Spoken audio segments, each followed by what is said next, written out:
नमस्कार। आज हम भारतीय संविधान के एक बहुत ही दिलचस्प और काफी महत्वपूर्ण हिस्से पर बात करेंगे। यह है भाग 4, यानी राज्य के नीति निदेशक तत्व, directive principles of state policy, या संक्षेप में कहें तो DBSPs। हमारे पास जो नोट्स हैं वो इन सिद्धांतों की काफी गहराई में जाते हैं। तो आज इस चर्चा का मकसद यही समझना है कि भाई ये निदेशक तत्व आखिर हैं क्या, क्यों डाले गए ये संविधान में, और भारत का जो शासन है, हमारा समाज है, उसको दिशा देने में इनका क्या रोल है ना। आइए इसको थोड़ा खोलते हैं। ये सिर्फ आप कह सकते हैं कानून के नियम नहीं है, बल्कि हमारे संविधान बनाने वालों ने जो एक आदर्श समाज सोचा था, एक न्यायपूर्ण समाज, उसकी ये एक तरह से रूपरेखा है। एक ऐसा समाज जहां सबको बराबरी मिले, सम्मान मिले। तो पहला सवाल यही मन में आता है कि ये सोच, ये विचार आया कहां से? क्या ये एकदम यहीं का भारतीय विचार है? हाँ, ये सवाल दिलचस्प है। देखिए, इसकी सीधी प्रेरणा तो ली गई है आयरलैंड के संविधान से, जो 1937 में बना था। और ये भी जानना रोचक है कि आयरलैंड ने खुद स्पेन से प्रेरणा ली थी इसके लिए।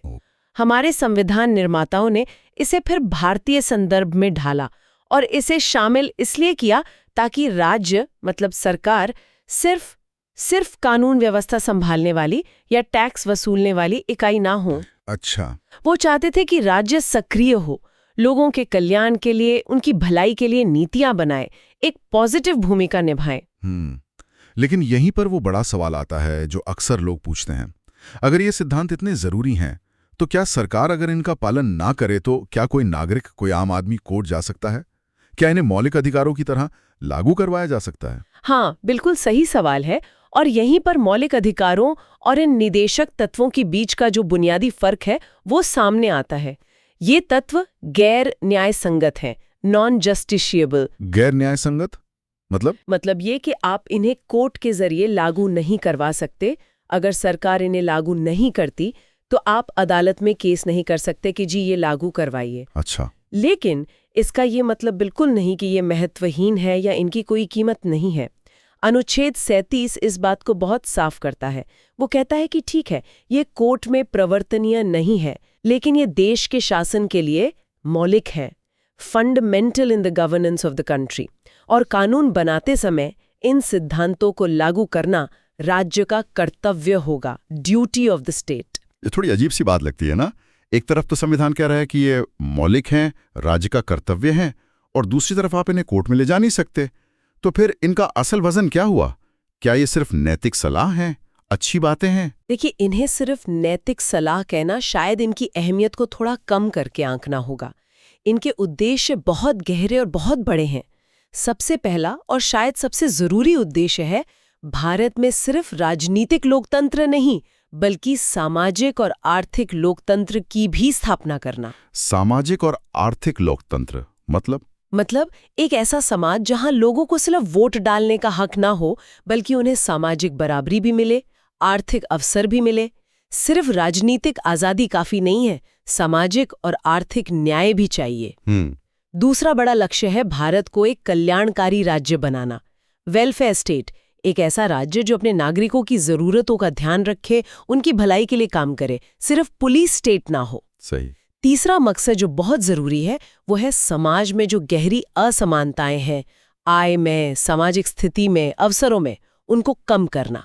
और चौथा, सभी नागरिकों के लिए जीवन स्तर को बेहतर बनाना, एक सम्मानजनक जिंदगी जीने लायक माहौल बनाना। तो अगर आप बड़ी तस्वीर देखें तो ये सिद्धांत उस भारत की नींव रखना चाहते हैं जिसका वादा हमारे संविधान की प्रस्तावना करती है, जहां सामाजिक, आर्थिक और राजनीतिक न्याय सबको मिले।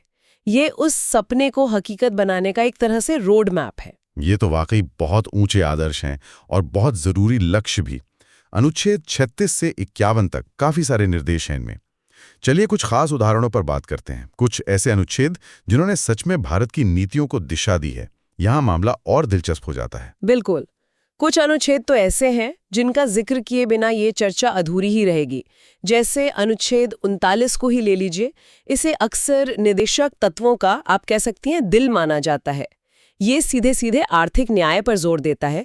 इसमें कई बहुत महत्वपूर्ण बातें हैं, जैसे सभी नागरिक, चाहे पुरुष हो या महिला, उन्हें आजीविका के समान साधन मिले, देश के जो भौतिक संसाधन हैं उनका नियंत्रण और बंटवारा इस तरह से हो कि कुछ ही हाथों में धन जमा ना हो जाए, सबका भला हो। और एक बहुत ही प्रगतिशील बात, समान कार्य के लिए समान वेतन, लिंग के आधार पर कोई भेदभाव नहीं। इतना ही नहीं, ये भी कहता है कि मजदूरों के स्वास्थ्य और शक्ति का दुरुपयोग न हो, बच्चों को एक गरिमापूर्ण माहौल मिले विकास के लिए। हाँ, ये तो बहुत अहम है। फिर है अनुच्छेद 40। इसमें गांधी जी के विचारों की साफ झलक दिखती है। ये ग्राम पंचायतों को संगठित करने की बात करता है और उन्हें ऐसी शक्तियां और अधिकार देने की जिससे वो स्वशासन की इकाइयों की तरह काम कर सकें। अच्छा, पंचायती राज की नींव यहीं से है? हाँ, कह सकते हैं कि भारत में पंचायती राज व्यवस्था की जो कानूनी नींव रखी गई, उसकी एक बड़ी प्रेरणा यही अनुच्छेद रहा। फिर अनुच्छेद 44 है जो हमेशा से चर्चा में रहा है। हाँ, यूनिफॉर्म सिविल कोड वाला। जी, ये राज्य को निर्देश देता है कि वो भारत के सभी नागरिकों के लिए एक समान नागरिक संहिता, मतलब यूनिफॉर्म सिविल कोड लाने का प्रयास करे। ये तो लगातार खबरों में रहता है। बिल्कुल। और ये भी याद रखना जरूरी है कि समय के साथ कुछ नए निदेशक तत्व जोड़े भी गए हैं। खासकर 1976 में जो 42वां संविधान संशोधन हुआ था, उसने कुछ अहम चीजें जोड़ी, जैसे अनुच्छेद 39A। ये कहता है कि राज्य ये सुनिश्चित करेगा कि सबको न्याय मिले समान अवसर के आधार पर, और खासतौर पर गरीबों को मुफ्त कानूनी सहायता देगा ताकि पैसे की कमी के कारण कोई न्याय से वंचित न रह जाए। ये बहुत महत्वपूर्ण है। इसी संशोधन से अनुच्छेद 48A भी आया। ये राज्य को पर्यावरण की रक्षा और सुधार करने और देश के वनों और वन्य जीवों की रक्षा करने का निर्देश देता है। आज के जमाने में तो इसकी अहमियत और भी बढ़ गई है। बिल्कुल। और अनुच्छेद 51, ये तो हमारी विदेश नीति का आधार है एक तरह से। ये अंतर्राष्ट्रीय शांति और सुरक्षा को बढ़ावा देने की बात करता है, देशों के बीच न्यायसंगत और सम्मानजनक संबंध बनाए रखने की, और अंतर्राष्ट्रीय झगड़ों को मध्यस्थता से सुलझाने को प्रोत्साहन देने की बात करता है। वाह, मतलब इनका दायरा तो बहुत ही बड़ा है। सामाजिक न्याय, आर्थिक बराबरी, गांधी जी का ग्राम स्वराज, पर्यावरण, अंतर्राष्ट्रीय शांति, सब कुछ है इसमें। क्या इनको बेहतर समझने के लिए किसी तरह से बांटा जा सकता है, कोई वर्गीकरण? हाँ, देखिए, संविधान में तो ऐसा कोई आधिकारिक वर्गीकरण नहीं दिया गया है, लेकिन हाँ, जो विशेषज्ञ हैं या जो पढ़ते पढ़ाते हैं, वो समझने की आसानी के लिए इन्हें मोटे तौर पर 3 श्रेणियों में बांटते हैं। अच्छा, क्या है वो श्रेणियां? पहली श्रेणी है समाजवादी, या आप कह सकते हैं सामाजिक आर्थिक कल्याण से जुड़े सिद्धांत। इनमें वो तत्व आते हैं जो सामाजिक और आर्थिक न्याय की बात करते हैं, कल्याणकारी राज्य की सोच को आगे बढ़ाते हैं, जैसे अनुच्छेद 38, अनुच्छेद 39 जिसकी हमने बात की, 41, 42, 43, 43A, 47, ये सब इसी में आते हैं। ठीक है। दूसरी श्रेणी है गांधीवादी सिद्धांतों की। ये वो सिद्धांत है जिनमें महात्मा गांधी के विचारों की, उनके सपनों के भारत की झलक मिलती है, जैसे अनुच्छेद 40 ग्राम पंचायत, 43 कुटीर उद्योग, 46 कमजोर वर्गों के हितों की रक्षा, 47 नशाबंदी की तरफ बढ़ना और 48 गौवंश संरक्षण। गांधी जी के विचार। और तीसरी श्रेणी है उदार बौद्धिक सिद्धांतों की, लिबरल इंटेलेक्चुअल प्रिंसिपल्स।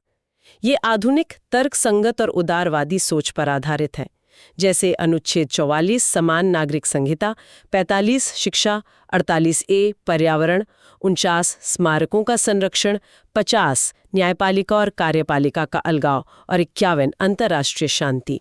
अच्छा, ये वर्गीकरण वाकई इनको समझने में काफी मदद करता है। अब उस मुद्दे पर आते हैं जिसका आपने शुरू में जिक्र किया था, मौलिक अधिकार यानी भाग 3, और ये नीति निदेशक तत्व यानी भाग 4। इनके बीच का रिश्ता क्या है? एक तरफ वो अधिकार हैं जो कोर्ट में लागू होते हैं, दूसरी तरफ ये निर्देश हैं जो नहीं होते। अगर कभी इनमें टकराव हो जाए, कोई कानून निदेशक तत्व को लागू करने के लिए बने पर वो मौलिक अधिकार से टकराए, तो क्या होगा? कौन भारी पड़ेगा? इस पर कोर्ट का क्या नजरिया रहा? हाँ, ये बहुत ही अहम और थोड़ा जटिल सवाल भी है, और इस पर सुप्रीम कोर्ट की सोच समय के साथ बदली है, विकसित हुई है। शुरुआत में जैसे 1951 का एक मामला था, मद्रास राज्य बनाम चंपकम दोराय राजन। उसमें सुप्रीम कोर्ट का नजरिया बिल्कुल साफ था कि मौलिक अधिकार निदेशक तत्वों से ऊपर हैं, सुपीरियर हैं। अच्छा, यानी फंडामेंटल राइट्स पहले। हाँ, कोर्ट ने कहा कि अगर कोई कानून मौलिक अधिकारों का उल्लंघन करता है तो उसे इस आधार पर नहीं बचाया जा सकता कि वो किसी निदेशक तत्वों को लागू करने के लिए बनाया गया था। ठीक है। लेकिन बाद के सालों में, खासकर 1973 का जो ऐतिहासिक केशवानंद भारती मामला था, हाँ, बेसिक स्ट्रक्चर वाला। जी, और फिर 1980 का मिनर्वा मिल्स मामला, इन मामलों में सुप्रीम कोर्ट ने एक ज्यादा संतुलित नजरिया अपनाया। कोर्ट ने माना कि मौलिक अधिकार और निदेशक तत्व दोनों ही संविधान का अभिन्न अंग है और ये एक दूसरे के पूरक हैं, सप्लीमेंट्री हैं। इन्हें एक दूसरे के विरोध में नहीं देखना चाहिए। पूरक हैं, मतलब एक दूसरे को पूरा करते हैं। बिल्कुल। मिनर्वा मिल्स केस में तो कोर्ट ने यहां तक कहा कि भारतीय संविधान की जो नींव है वो मौलिक अधिकारों और निदेशक तत्वों के बीच संतुलन पर रखी गई है, हार्मनी एंड बैलेंस। इन्हें एक रथ के दो पहियों जैसा बताया गया। दोनों का साथ चलना जरूरी है, तभी रथ आगे बढ़ेगा। ये बहुत महत्वपूर्ण बात है। यानी कोर्ट ने माना कि दोनों के बीच एक सामंजस्य होना चाहिए, कोई एक दूसरे पर पूरी तरह हावी नहीं हो सकता। तय का कोर्ट का मानना था कि निदेशक तत्वों को लागू करने के नाम पर आप मौलिक अधिकारों को पूरी तरह खत्म नहीं कर सकते और न ही मौलिक अधिकारों की आड़ लेकर आप निदेशक तत्वों के महत्व को नकार सकते हैं। इससे ये भी सवाल उठता है कि ये दोनों मिलकर एक न्यायपूर्ण समाज कैसे बनाते हैं। तो कह सकते हैं कि निदेशक तत्व वो लक्ष्य दिखाते हैं, वो मंजिल जहां हमें पहुंचना है, एक कल्याणकारी न्यायपूर्ण समाज। और मौलिक अधिकार उन रास्तों पर कुछ सीमाएं लगाते हैं ताकि मंजिल तक पहुंचने की आपाधापी में व्यक्ति की स्वतंत्रता और गरिमा न खो जाए। तो अब अगर हम सार निकालें, इन सब का निचोड़ क्या है? अगर ये कानूनी तौर पर लागू नहीं होते तो भी इनका असली महत्व क्या है? क्यों इन्हें संविधान का इतना अहम हिस्सा माना जाता है? देखिए, आप इन्हें भारतीय संविधान की नैतिक आत्मा कह सकते हैं, क्या बे? मॉरल कॉन्शियंस या सामाजिक अंतरात्मा। ये लगातार सरकारों को याद दिलाते रहते हैं कि भाई आपका काम सिर्फ राज करना नहीं है, आपका काम एक लोक कल्याणकारी राज्य बनाना है। ये एक नैतिक कंपास की तरह है, दिशा दिखाते रहते हैं। नैतिक कंपास, अच्छा। और इनका असर सिर्फ नैतिक दायरे तक सीमित नहीं रहा है। आप देखें, आजादी के बाद भारत में जितने भी बड़े सामाजिक और आर्थिक सुधार हुए हैं, उनमें से कईयों की जड़ें, उनकी प्रेरणा इन्हीं निदेशक तत्वों में मिलती है। जैसे जमींदारी प्रथा का खात्मा, बैंकों का राष्ट्रीयकरण, न्यूनतम मजदूरी के कानून, समान काम के लिए समान वेतन को लागू करने की कोशिशें, पंचायती राज की स्थापना, गरीबों के लिए मुफ्त कानूनी सहायता का प्रावधान, पर्यावरण संरक्षण के लिए कानून, इन सब की प्रेरणा कहीं न कहीं इन सिद्धांतों से जुड़ी है। हाँ, ये तो बड़े बदलाव हैं। और ये मौलिक अधिकारों को एक सामाजिक और आर्थिक आधार भी देते हैं, क्योंकि मौलिक अधिकार ज्यादातर राजनीतिक और नागरिक आज़ादी की बात करते हैं, लेकिन सिर्फ राजनीतिक आज़ादी तब तक अधूरी है जब तक सामाजिक और आर्थिक न्याय न हो। तो ये तत्व उस कमी को पूरा करने की कोशिश करते हैं। ये तो हुए इनके सकारात्मक पहलू, बहुत महत्वपूर्ण। लेकिन इनकी आलोचना भी तो होती होगी, क्या कमियां गिनाई जाती हैं इनमें? हाँ, बिल्कुल होती है, और उन आलोचनाओं पर भी ध्यान देना जरूरी है। सबसे बड़ी और सबसे ज्यादा दोहराई जाने वाली आलोचना तो वही है जिसका हमने जिक्र किया, इनका गैर न्याय संगत होना, मतलब कानूनी तौर पर बाध्यकारी न होना। हाँ। आलोचक कहते हैं कि इसकी वजह से ये सिर्फ शोभा की वस्तु बन जाते हैं या पवित्र घोषणाएं जिन्हें सरकारें चाहें तो नजरअंदाज कर दें, खासकर अगर राजनीतिक इच्छा शक्ति न हो। एक मशहूर विधिवेत्ता थे के.टी. शाह, उन्होंने तो मजाक में कहा था कि ये एक ऐसा चेक है जिसका भुगतान बैंक की मर्जी पर निर्भर करता है। अच्छा। दूसरी आलोचना ये होती है कि इनमें कुछ सिद्धांत, जैसे अनुच्छेद 44 में समान नागरिक संहिता वाली बात, ये व्यवहार में लागू करना बहुत जटिल है, बहुत विवादास्पद है। इन पर सामाजिक और राजनीतिक सहमति बनाना बहुत मुश्किल साबित हुआ है। हाँ, ये तो है। कुछ आलोचक ये भी मानते हैं कि ये सिद्धांत काफी हद तक पश्चिमी उदारवादी और समाजवादी विचारों से प्रभावित हैं और शायद पूरी तरह से भारत की जमीनी हकीकत से मेल नहीं खाते। और कभी-कभी ऐसा भी लगता है कि इनमें कोई साफ प्राथमिकता तय नहीं है। इतने सारे निर्देश हैं तो सरकार किस पर ज्यादा ध्यान दे, ये चुनना मुश्किल हो सकता है। तो आज की इस पूरी बातचीत से, इस गहन चर्चा से ये बात तो एकदम साफ हो जाती है कि राज्य की नीति निदेशक तत्व भारतीय संविधान का वो हिस्सा हैं जो सिर्फ कानून की रूखी सूखी बातें नहीं करते, बल्कि एक बेहतर, एक ज्यादा न्यायपूर्ण, एक कल्याणकारी भारत का जो सपना है उसको दिशा देते हैं। ये सिर्फ नियमों की लिस्ट नहीं है, बल्कि ये लक्ष्यों और आकांक्षाओं का एक घोषणा पत्र है। ये राज्य को सिर्फ एक शासक या प्रशासक के तौर पर नहीं देखते, बल्कि एक संरक्षक, एक सुधारक के रूप में उसकी भूमिका तय करते हैं। बिल्कुल सही कहा आपने। ये राज्य के लिए एक नैतिक दिशा सूचक हैं, एक गाइड की तरह, एक प्रकाश स्तंभ की तरह। भले ही आप इन्हें सीधे कोर्ट में ले जाकर लागू नहीं करवा सकते, लेकिन ये विधायिका के लिए, कार्यपालिका के लिए आधारभूत सिद्धांत हैं, फंडामेंटल प्रिंसिपल्स। और इन्होंने भारत की नीतियों को, कानूनों को लगातार प्रभावित किया है और आगे भी करते रहेंगे। इनका आखिरी लक्ष्य वही है जो हमारे संविधान बनाने वालों ने देखा था, एक ऐसा समाज बनाना जहां सामाजिक, आर्थिक और राजनीतिक न्याय सभी के लिए सुनिश्चित हो। ये उस आदर्श समाज की तरफ हमारे सफर में हमारा मार्गदर्शन करते हैं। इस बहुत ही ज्ञानवर्धक चर्चा को समाप्त करते हुए एक विचारणीय प्रश्न श्रोताओं के लिए छोड़ जाते हैं। आज का माहौल तेजी से बदल रहा है। सामाजिक, आर्थिक चुनौतियां नई हैं, अवसर नए हैं।